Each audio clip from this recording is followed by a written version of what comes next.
La Chine fait partie des pays qui ont le plus fort taux d'activité des femmes, mais comme souvent ailleurs, les femmes chinoises font face à une multitude d'obstacles qui pénalisent leur carrière. Les plafonds de verre des entreprises, les préjugés et la maternité, pour n'en citer que quelques-uns. Selon la Banque mondiale, 70% des Chinoises ont une activité professionnelle, ce qui est plus qu'aux États-Unis, mais seuls 8% des membres des conseils d'administration des entreprises chinoises sont des femmes, contre 15% aux États-Unis. Partons tout de suite à la rencontre de quelques-unes de ces femmes qui ont réussi à surmonter les obstacles. Une nouvelle journée débute pour Eugene, mère de 2 enfants et associée dans un cabinet de conseil international. Des femmes occupant des postes importants tels que le sien sont rares en Chine. Le taux de femmes en Chine dans des positions élevées est environ 8%, alors qu'en Norvège, il est de 15 à 20%.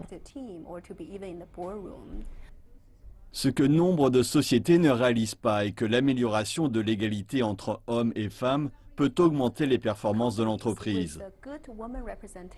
Les sociétés ayant l'égalité des sexes dépassent les autres d'environ 20%.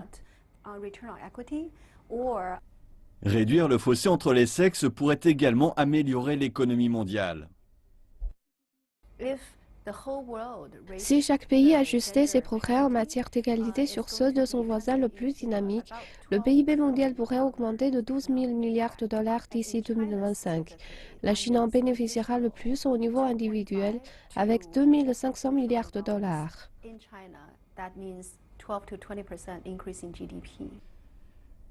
Su Bing était responsable Chine pour une multinationale de la bijouterie. Elle a décidé de quitter son emploi après la naissance de son enfant pour fonder sa propre marque de bijoux. Mon travail était très intense et je voyageais beaucoup. C'était une période importante pour ma fille qui était en maternelle. Je voulais trouver un meilleur équilibre entre mon travail et ma vie privée et participer plus à la vie de ma fille.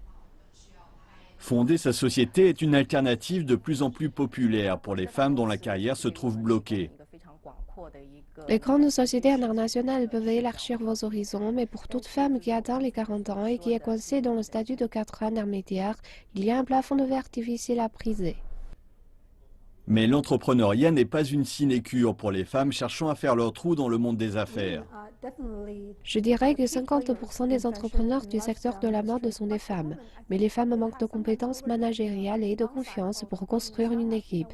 C'est un chemin difficile que la création d'entreprises. Les hommes sont plus réalistes que les femmes. De plus en plus de femmes parviennent néanmoins à intégrer le club des ultra-riches malgré ces difficultés. 49 des 73 femmes milliardaires et parties de rien sont chinoises. Et elles ont déjà dépassé les hommes en classement et en croissance de leur fortune.